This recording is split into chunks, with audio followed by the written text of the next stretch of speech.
Politics plus দর্শক news hour extra যারা দেখছিলেন তারা সকলেই জানেন আমরা আজকের শিরোনাম রেখেছি ভুয়া। পলিটিক্স প্লাসেও এই একই শিরোনাম এবং যারা আছেন আমাদের সঙ্গে অতিথি হিসেবে এই পলিটিক্স প্লাসে আলোচনার জন্য দুর্নীতি দমন কমিশনের লিগ্যাল অ্যান্ড প্রসিকিউশনের মহাপরিচালক মোহাম্মদ মইদুল ইসলাম আমাদের সঙ্গে আছেন সমাজবিজ্ঞানী অধ্যাপক ডক্টর মনিরুল ইসলাম খান, আইসিটি আইন বিশেষজ্ঞ অনিক আর হক আমাদের সঙ্গে আছেন, অনলাইন গবেষক রুবেল মিয়া এবং আমাদের সাথে এই মুহূর্তে যোগ দিয়েছেন সফটওয়্যার ইঞ্জিনিয়ার এবং অ্যাপ বিশেষজ্ঞ আলিমুল করিম। আমরা ঘুরে ফিরে আসলে অনলাইনের দিকেই চলে যাচ্ছে এবং আপাতত যদি সেখান থেকে কোনো একটা সমাধান আমরা দর্শকদেরকে একটু দিতে পারি সেটুকুই যথেষ্ট। রুবেল মিয়ার কাছে আরেকবার যেতে চাই, কিভাবে বুঝবো এটা ভুয়া, এবং এই যে একজন দর্শক আমাদের কে ফোন করে বললেন যে তার আইডিটি এভাবে তার ছবি নিয়ে করা হয়েছে, সেটার আসলে কমপ্লেনটা কোথায় করব? ধন্যবাদ।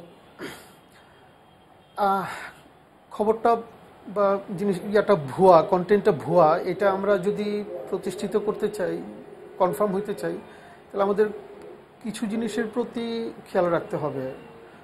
এর মধ্যে অন্যতম হলো যেই সাইট থেকে খবরটা পাবলিশড হচ্ছে ওই সাইটটার অথেন্টিসিটিটা আমাকে চেক করে দেখতে হবে যে আসলে এটা কি অথেন্টিক কোনো সাইট কিনা, যে সাইটটার খবরটা আমি দেখছি, মানে যে কথাটা বলছে সে কি বিশ্বাসযোগ্য কিনা। তো এখন এটা হলো একটা বিষয়। আর একটা বিষয় হলো কন্টেন্টটা যদি খবর নির্ভর হয় তাহলে আমাকে এটা ক্রস চেক করতে হবে মেন স্ট্রিম মিডিয়াতে খবরটা কোথায় আসছে, কিভাবে আসছে। এখন এটা ট্রু যে প্রত্যেকটা খবরের পিছিয়ে ছোটার মতো আমার সময় নাই, আমি প্রত্যেকটা খবরের পেছনে ছুটবো না, আমি এটা সময় নষ্ট করব না, আমার কাজ আছে। তো আমি কি করব, ওই পার্টিকুলার খবরটা যেটার প্রতি আমার ইন্টারেস্ট আছে, যেটা দেখে আমি একটু আটকে উঠলাম অথবা যেটা দেখে আমি স্টেপে অ্যাহেড হলাম কোনো বিষয় সিদ্ধান্ত নিতে, ওইটার বিষয়ে আমি নিশ্চিত হয়ে যেতে হবে। আর বাকিগুলো তো আমি ইগনোরই করছি। তো আরেকটা বিষয় হলো যদি কন্টেন্টটা ইমেজ নির্ভর হয় তাইলেও আমার যদি ওইটার ব্যাপারে আগ্রহ থাকে আমি গুগলে ইমেজ সার্চ করার অপশনস আছে, আমি গুগলে ইমেজ দিয়ে সার্চ করতে পারি ওই পার্টিকুলার ইমেজটা। এই আপনার প্রত্যেকটা পরামর্শই খুব হাই এন্ডের পরামর্শ। যারা আপনারা খুব ভালো এই আইটি বিশেষজ্ঞ যারা অনেক সময় ব্যয় করেন তারা সোশ্যাল মিডিয়ায় এবং এটাতে আমরা অবসর সময়ে অল্প একটু সময় কাটাই। এখন এই সোশ্যাল মিডিয়াতে খবর শেয়ারিং হচ্ছে ইত্যাদি, সেরকম একটি হ্যাবিটের মধ্যে পড়ছি। সুতরাং যদি 5 ঘন্টা 10 ঘন্টা যদি আমরা এখানেই একটা খবরের ভেরিফাই করার জন্য পরামর্শ দেন, সেটা তো খুব একটা যৌক্তিক হয় না সাধারণ মানুষের জন্য। আর আমাদের যারা এই ফেসবুক ইউজার আছে, অনেক গ্রামের মানুষও আছে, এবং তারা যে অশিক্ষাটা এটাকেই আসলে ভুয়া যারা প্রতারকরা এটাকে একটা বড় টুল হিসেবে নেয়, সেই দিক থেকে আপনাদের করণীয় কিছু আছে কিনা, যে আপনারা একটা গেটওয়ে হিসেবে একটা কিছু করলেন? আমাদের করণীয়, আমরা যেটা করতে পারি, আমরা অনলাইনে যারা কাজ করছি, যেই প্রতিষ্ঠানগুলো কাজ করছে, তারা যেটা আমাদের মাননীয় মন্ত্রী মহোদয় বললেন যে একটা টিম, সাইবার ক্রাইম একটা টিম তারা কাজ করছে ওইগুলা ফিল্টারাইজ করে এগুলারে ব্লক করার জন্য। এটা গভর্নমেন্টের পার্ট, তো গভর্নমেন্ট এটা করছে এবং তারা একটা কল সেন্টার চালু করেছে। কেউ যদি ভিকটিম হয় কল সেন্টারে ফোন করে এটার সার্ভিসটা নিতে পারে।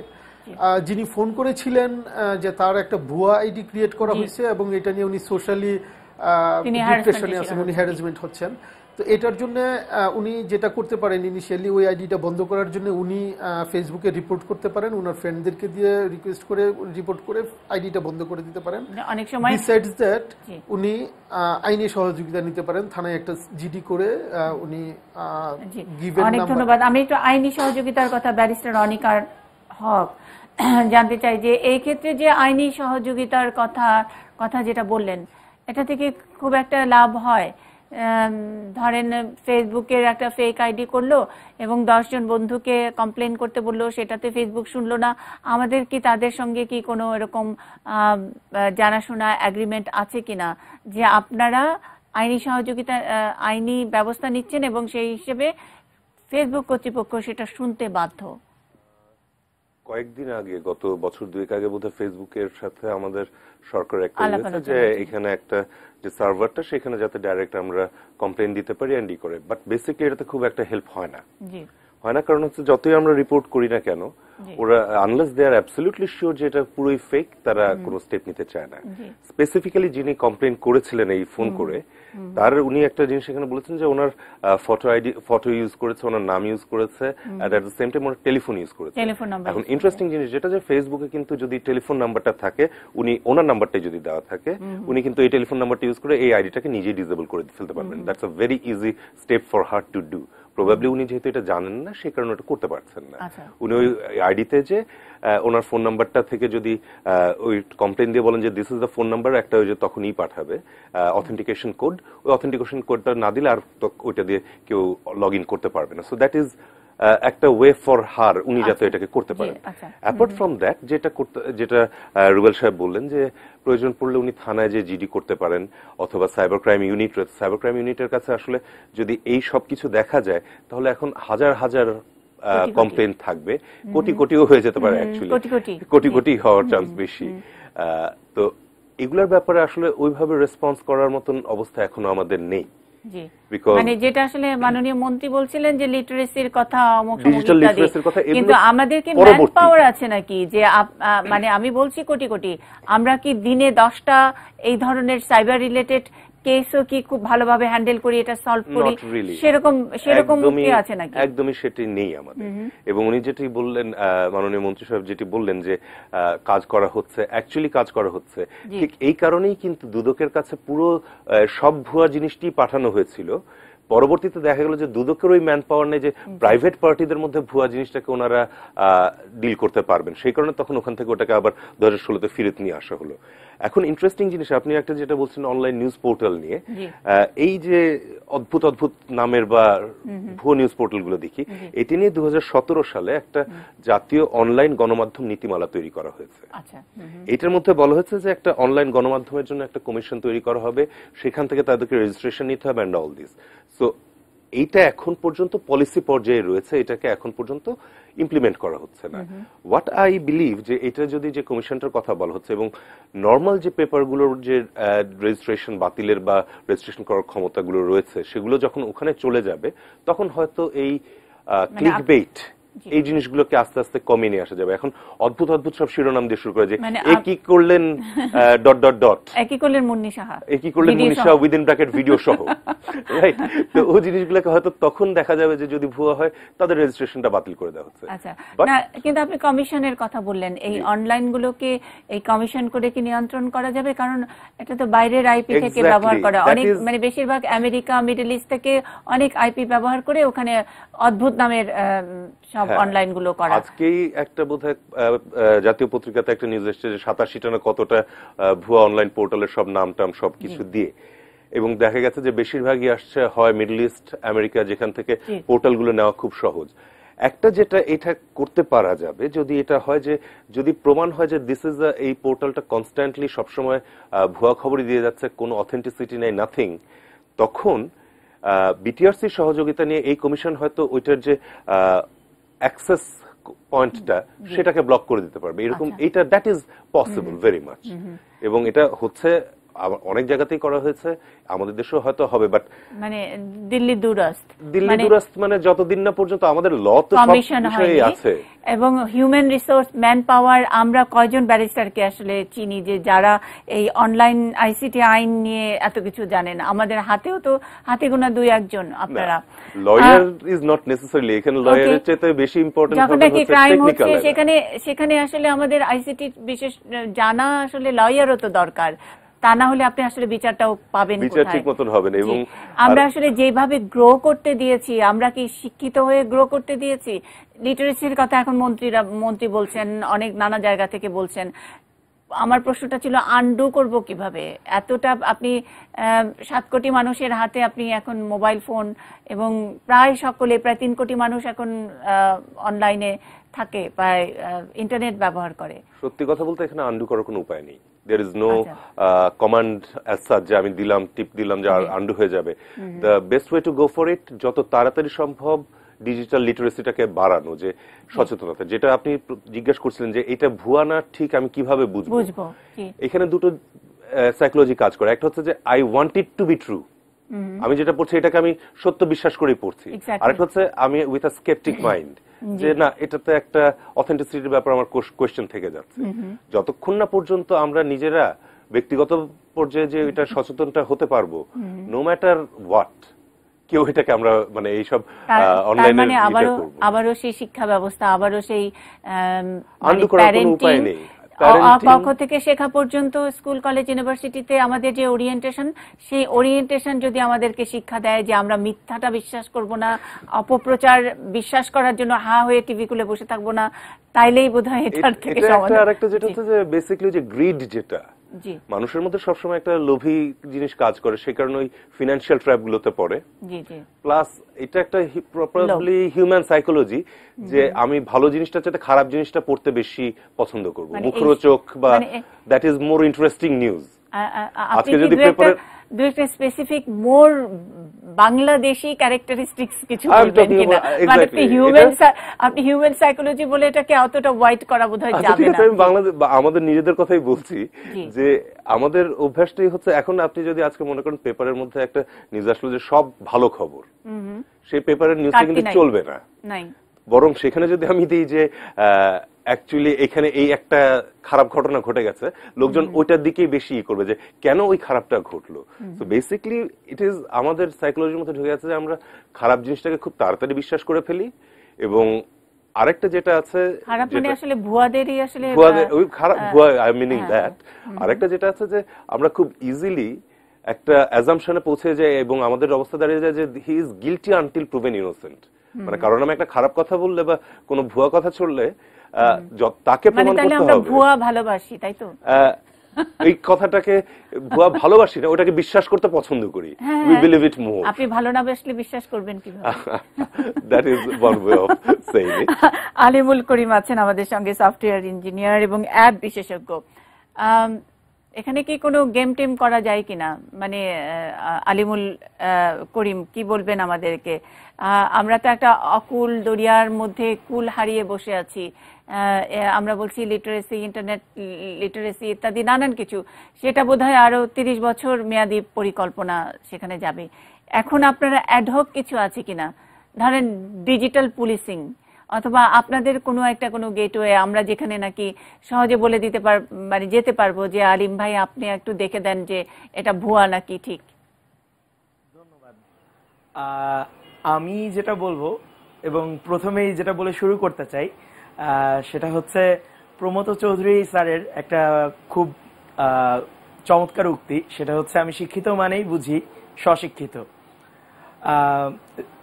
একজন মানুষ যখন জিনিসটা নিজে লার্ন করবে তখন এই জিনিসটার সলিউশন হবে, কিন্তু এটা এত সহজে হবে না, যেটা কিনা আগেই ডিসকাস হয়ে গেছে। এখন ইজিলি কিভাবে সলিউশন পাওয়া যেতে পারে, এটার আসলে একটা ইজি সলিউশন আছে। সেটা হচ্ছে অ্যালেক্সা নামে একটা সাইট আছে। এই সাইটে গিয়ে আমি যদি যে কোনো একটা সাইটের ইউআরএল দেই, তাহলে সে আমাকে ওই সাইটটার স্কোর বলে দিবে যে ওটা কতটুকু অথেন্টিক, এবং ওটার উপরে বেস করে আমি নিউজটাকে ট্রাস্ট করব না রিজেক্ট করব, এটা ইজিলি আমরা জানতে পারি। That's the first step. কিন্তু অনেক সময় যেটা হয় যে অ্যালেক্সা রেটিং থাকা সত্ত্বেও নিউজটা অনেক সময় ভুল হয়। মানে অ্যালেক্সাতে তো ভুয়া সাইটগুলোতেই বেশি, এবং এই কারণেই তো এই ধরনের রগরগে সেন্সেশনাল হেডিং, যে কি করলেন অমক, কি করলেন তমক, এগুলাতেই তো মানে হিট বেশি হয়। তাহলে আপনি অ্যালেক্সা থেকে কি আপনি কোনো ভালো সমাধান পাবেন? আর এটা তো বলছেন শুধু নিউজ বা নিউজ পোর্টালগুলোর কথা, সাইবার ওয়ার্ল্ডে যেই ধরনের হ্যারাসমেন্টের শিকার আসলে শিশু, বৃদ্ধ, মহিলা যারা হচ্ছে, পলিটিশিয়ানরা যেভাবে হ্যারাসমেন্টের শিকার হচ্ছে, সাধারণ মানুষ, গৃহিণীরা যেভাবে হ্যারাসমেন্টের শিকার হচ্ছে, সেগুলোর আসলে কোনো অ্যাডহক কোনো সমাধান আছে কিনা, মানে কোনো অ্যাপ আমাদের হতে পারে কিনা? আপাতত আমাদের এখনো কোনো অ্যাপ নেই, কিন্তু পরবর্তীতে অথবা ফিউচারে যদি গভর্নমেন্ট এবং সবাই মিলে ট্রাই করে, তাহলে হয়তোবা এটার একটা ক্রিমিনাল টাইপ অ্যাপ করা সম্ভব, যেখানে কিনা একজন অলরেডি প্রবলেম ফেস করেছে, সেখানে তিনি ওই রিভিউটা দিয়ে দিলেন যে এই সাইটটা হচ্ছে খারাপ বা এটা ফলস সাইট, এখান থেকে আমি ফলস নিউজ পেয়েছি, তাহলে যে কেউ ভেরিফাই করতে গেলে যেহেতু অ্যালেক্সা থেকে সে পরিপূর্ণ তথ্যটা পাচ্ছে না, সেখানে একজন ইউজারের স্পেসিফিক ডাটা সে পেতে পারে। কিন্তু এটাও ফিউচারের ব্যাপার। এই মুহূর্তে at the moment there is nothing that user could achieve from the internet directly. যেটা করা যেতে পারে সেটা হচ্ছে রিসার্চ, এবং রিসার্চ করতে অনেক নলেজের প্রয়োজন। এখন তখন কথা আসে যে অনেকেই তো গ্রামের মানুষ আছে যারা কিনা ফেসবুক এবং সোশ্যাল মিডিয়া ব্যবহার করছে, তাদের কি হবে? এখন আমি একটা জিনিস দেখেছি, গত 10 বছরে মানুষ যতটা না তাড়াতাড়ি টেকনোলজি সম্পর্কে শিখেছে, এই কয়েক বছরে এর থেকে মানুষ আরো বেশি শিখেছে। ইভেন আমরা 5 বছর আগেও হয়তোবা চিন্তা করতাম না যে গ্রামের একটা মানুষ হয়তোবা অজপাড়া গায়ে ফেসবুক চালাবে বা ফেসবুকের নাম জানবে। এখন তারা সেটা ব্যবহার করতে পারছে, যদিও সেটা অনেক ভুল ভ্রান্তি রয়ে গেছে, কিন্তু আশা করা যায় যে সামনে তারা এটা সম্পর্কে প্রপার জ্ঞান রাখবে এবং যতগুলো ফেক নিউজ থাকে বা ফেক নিউজ তৈরি হয় তার সম্পর্কে তাদের একটা নরমালি সেন্স গ্রো আপ হয়ে যাবে। বাট আস্তে আস্তে আলিমুল করিম, আপনার কাছে আসছি স্যার, একটু ছোট্ট করে বলবেন ডক্টর মনিরুল ইসলাম খান, দৃষ্টান্তমূলক শাস্তি এইসব ক্ষেত্রে খুব দ্রুত পদক্ষেপ এবং দৃষ্টান্তমূলক শাস্তির খবরগুলো আমরা ছাপতে চাই, আমরা কিন্তু সেরকম পাই না। ইভেন আমরা এই ব্যাপারে এই ধরনের কমপ্লেনের ব্যাপারে আমরা আসলে খুব একটা আমলেও নেই না, কারণ আমরা জানি যে এটা কোথায় যাবে, কি করবে, একটা দীর্ঘসূত্রিতার মধ্যে পড়ে যাবে। আবার কখনো কখনো কোনো কেস খুব প্রম্পট ওখানে ইন্টারভেন করা হয় এবং আমরা খুশি হই, আসলে এত তাড়াতাড়ি ওটা খুঁজে বের করা সম্ভব এটা জেনেও খুশি হই। স্যার, আমরা যেখানে মিথ্যা মানে ওই যে মিছে কথার এই শহরে আর কি আমরা বিশ্বাস করতে যে মিথ্যা বিশ্বাস করার জন্য যারা বসে থাকি, সেখানে এই দৃষ্টান্তমূলক শাস্তিটা কতখানি ভূমিকা রাখতে পারে? মনিরুল ইসলাম খান। না, দৃষ্টান্তমূলক শাস্তি সবসময় তো অপরাধকে যথেষ্ট পরিমাণ নিবৃত করে, নিরুৎসাহিত করে, এবং সেটা যদি হয় কারণ তাহলে সেটা একটা হতে পারে, এক ধরনের একটা এভিডেন্স হতে পারে আমাদের জন্য। কিন্তু আমার আরেকটা জিনিস এখানে ভেবে দেখবার ব্যাপার আছে, সেটা হচ্ছে যে আমাদের কিছুটা রিসার্চও হওয়া দরকার যে আসলে ফেক নিউজ কে কতটা বিশ্বাস করছে এবং ফেক নিউজের বেসিসে কতটা ডিসিশন মেকিং হচ্ছে, আমি ওইটার উপরে বেশি গুরুত্ব দিচ্ছি। ধরুন আমি তো অনেক নিউজ পড়ছি, আপনি পড়ছেন, আমরা এখানে যারা অংশগ্রহণ করছি সবাই পড়ছি, কিন্তু সেটা আমার ডিসিশন মেকিংটাকে কতটা ইনফ্লুয়েন্স করছে সেটা কিন্তু খুব গুরুত্বপূর্ণ। তার কিছু কারণ মানে ডিসিশন আমি একটু বলি, উদাহরণ কিন্তু আমরা পেয়েছি, আপনি নিশ্চয়ই 4 বা 5 সিটি কর্পোরেশন নির্বাচনের আগের যেই হেফাজত বা জামাতের যে তৎপরতা সেটা আপনি নিশ্চয়ই ভুলে যাননি, এবং তখন শাপলা চত্বরের যে ঘটনা, সেখান থেকে ডিস্টোর্টেড কিছু ছবি প্রত্যেক বাড়িতে বাড়িতে জামায়াতের মহিলা কর্মীরা গিয়ে তারা দেখিয়েছে যে ধরেন হাইতির একটা কোনো ছবি, সেটা শাপলা চত্বরের ছবি হিসেবে দেখে অন্তত নির্বাচনে ইনফ্লুয়েন্স করেছে। এই রাজনৈতিক ইনফ্লুয়েন্সের জন্য এখন সোশ্যাল মিডিয়া একটা বিরাট একটা ভূমিকার মধ্যে আছে। নিশ্চয়ই নির্বাচন হলে তার নমুনা আমরা নিশ্চয়ই পাবো।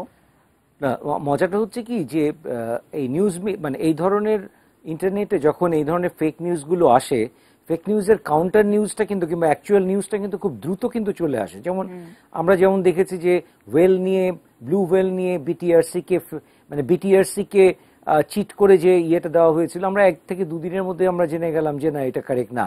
কিংবা আজকে যখন আমরা শাপলা চত্বর নিয়ে যখন 4000-5000 লোক মারা গেছে, এই সমস্ত ফেক নিউজগুলো যখন নেওয়া হয়েছিল, তখন কিন্তু কাউন্টার যে সমস্ত এটার যে কাউন্টার যে মেজার সেটা কিন্তু নেওয়া হয়েছে।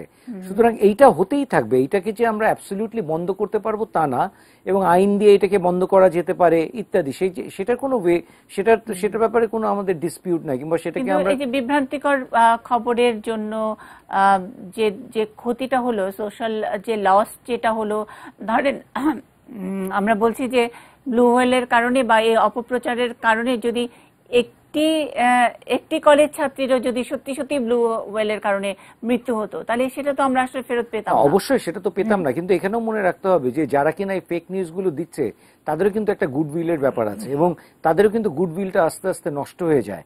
এবং এই যে আমরা এখন আলোচনা করছি যে বিভিন্ন পোর্টালকে অলরেডি আইডেন্টিফাই করা হয়েছে যারা কিনা বিশ্বাসযোগ্য নয়, এবং তাদেরকে খুব দ্রুত নিষ্ক্রিয় করে দেওয়া হবে। সুতরাং এখানে গুডউইলের ব্যাপার আছে। এবং মানে জামাত যখন এই ধরনের খবরগুলো দিয়েছিল যে এত হাজার লোক মারা গেছে, কিংবা হেফাজতে ইসলাম দিয়েছে, হেফাজতে ইসলাম কিন্তু তাদের কিন্তু একরকমের সামাজিক ইমেজের ক্ষতি হয়েছে, সেটাও কিন্তু মনে রাখতে হবে। যে সুতরাং এইটাও একটা দিক যে যারা ফেক নিউজের উপরে যদি আপনি ওই বাঘ আসলো করলে একসময় কিন্তু মানুষ আর বাঘ আসার বিষয়টাকে বিশ্বাস করে না। সুতরাং ফেক নিউজ দিয়ে যারা সবসময় যে আপনি এটাকে ক্যাপিটালাইজ করতে পারবেন, আপনি এখান থেকে বেনিফিটেড হতে পারবেন, তা কিন্তু না, সেটারও একটা রিস্ক রয়ে গেছে। তবে তার মানে এই নয় যে কবে সেটা হবে তার মানে আমরা এটাকে অ্যালাউ করে মাঝখানে যে সময়টা যাবে সেই সময়টা একটা টার্ময়েল, এবং অনেকগুলো লেভেলে এটাকে চিন্তা করতে হবে। একটা হচ্ছে যে রিডার্স এন্ডের থেকে যেটা আছে, যেটা কিনা সবাই বলছিলেন যে পাঠককে আর একটু সচেতন ভাবে বিশ্বাস করতে হবে, একটু স্ক্রিন করতে হবে, একটা দিক। আরেকটা দিক যেটা হচ্ছে যে আপনার আমরা যেটা বলছি যে আমাদের রেগুলেটরি কমিশন হোক কিংবা রাষ্ট্র হোক, পুলিশ হোক, তাদেরকেও এই জিনিসটাকে নিতে হবে। আমরা লিটারেসির কথা বলেছি। তবে আমার কিন্তু একটা জিনিস মনে হয় যে আমাদের খুব বেশি ভীত হওয়ার আমি কিন্তু মনে করছি না যে আমরা সাংঘাতিক রকম ভাবে আজকে ইন্টারনেট ব্যবহার করা, ফেসবুক ব্যবহার করা বন্ধ করে দেব, সেটা কিন্তু আমার মনে হয় না যে আমরা সেরকম অ্যালার্মিং কিছু তৈরি করতে চাচ্ছি। তবে এইটা ঠিক যে এইটা যত বেশি এই ধরনের আপনারা এই ধরনের আলোচনা অনুষ্ঠান আরো বেশি করবেন, মানুষের মধ্যে সচেতনতা বাড়বে। এবং আরেকটু দরকার সেটা হচ্ছে যে আমাদের আরেকটুখানি সত্যিকার অর্থে একটু সিরিয়াস রিসার্চ দরকার, যে কারা কি রকম ভাবে ক্ষতিগ্রস্ত হচ্ছে এবং যারা করছে তাদের কি কি মোটিভেশন থেকে করছে। এখনো কিন্তু আমাদের হাতে কখনো ওয়েল ডকুমেন্টেড ইনফরমেশন নাই। আমরা যেগুলো বলছি আমরা কিন্তু কিছুটা পিসমিল হিসেবে বলে যাচ্ছি।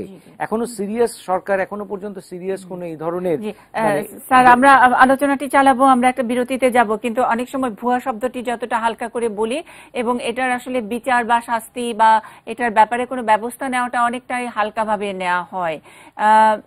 ব্যাপারটা কি আসলেই কি এত হালকা, এবং হালকাভাবে নেয়ার কারণেই কি সমাজে এই ধরনের বিপত্তিগুলো বাড়ছে? আমরা নানা রকমের হ্যারাসমেন্টের মুখোমুখি হচ্ছি, নানা রকমের দুর্নীতির মুখোমুখি হচ্ছি, আমাদের বিশ্বাস ধাক্কা খাচ্ছে। সব বিষয়গুলো, সব প্রশ্নগুলো নিয়েই আমরা আবারও বিরতির পরে ফিরছি এই আয়োজনে। দর্শক থাকছেন আপনারাও।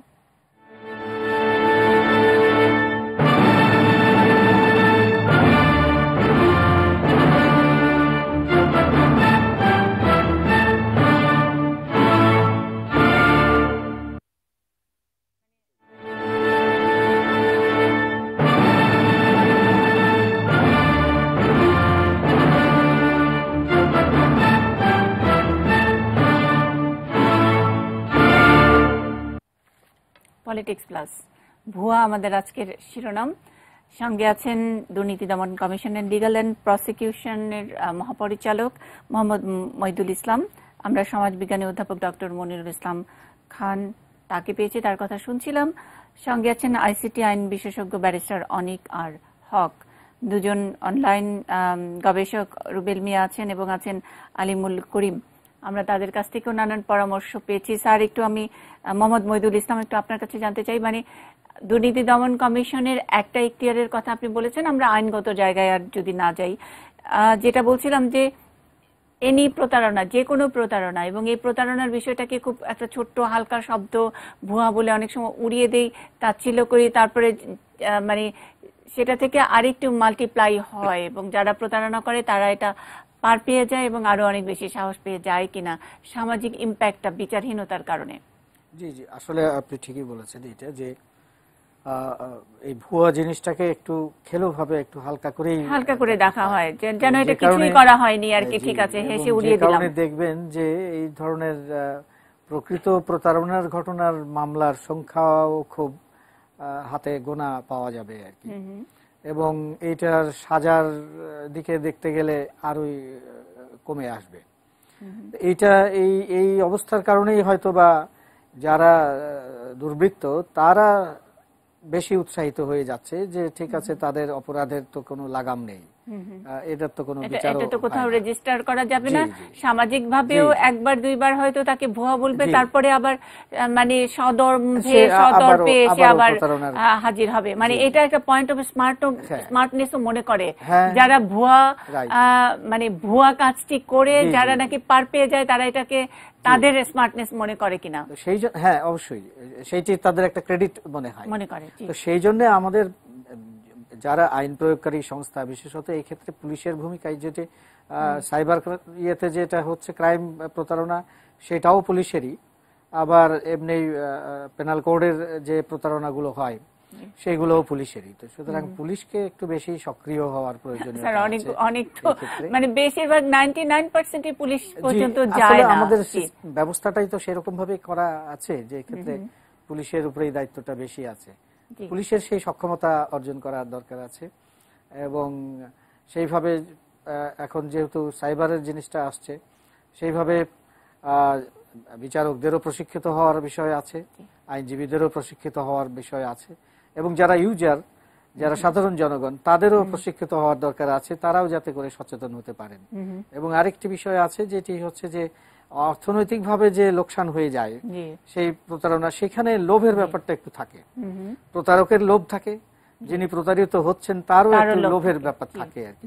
সেই জায়গাটা যদি একটু সংযত করা যায়, তা না হলে জিনের কাছ থেকে মোবাইল ফোন পাওয়ার কথা নয়, এটাকেও বিশ্বাস করে আর কি।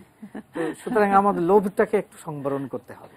আচ্ছা, তার মানে হলো যে যারা জিনের কাছ থেকে মোবাইল ফোন পাওয়ার লোভে টাকা ইনভেস্ট করে, তাদের আসলে প্রতারিত হওয়াটাই তাদের আসলে এক ধরনের মানে এটাই পরিণতি হওয়া উচিত, লোভের পরিণতি সেটি হওয়া উচিত। আর আমরা যেটা বলছিলাম যে বিচারহীনতার কথা, সামাজিক যেই আমরা বলি যে সোশ্যাল ক্যাম্পেইন বা সামাজিক ভাবেও যদি তাকে একটু শাস্তি দেওয়া যায়, সামাজিক ভাবে যেটি মানে তার সঙ্গে তাকে বয়কট করা বা তার মর্যাদা যাতে না থাকে, মর্যাদার জায়গায় নিয়ে নেওয়া যাওয়া, সামাজিক ভাবে যে সমস্ত জায়গাগুলোতে তার যাওয়ার কথা কোন রকম প্রতিষ্ঠানে বা কোন রকম ইয়েতে অর্গানাইজেশনে যাতে সে পজিশন না পায়, সেরকম কিছু যদি আমরা করতে পারি। এটা আসলে সামাজিক আন্দোলনেরও ব্যাপার যে আমরা যদি এটাকে ভুয়াটাকে তাচ্ছিল্য করে না, ভুয়াটাকে তাচ্ছিল্য করতে করতে এখন আমাদের সমাজে এটি একটি মহামারীর আকারই ধারণ করেছে বলতে গেলে।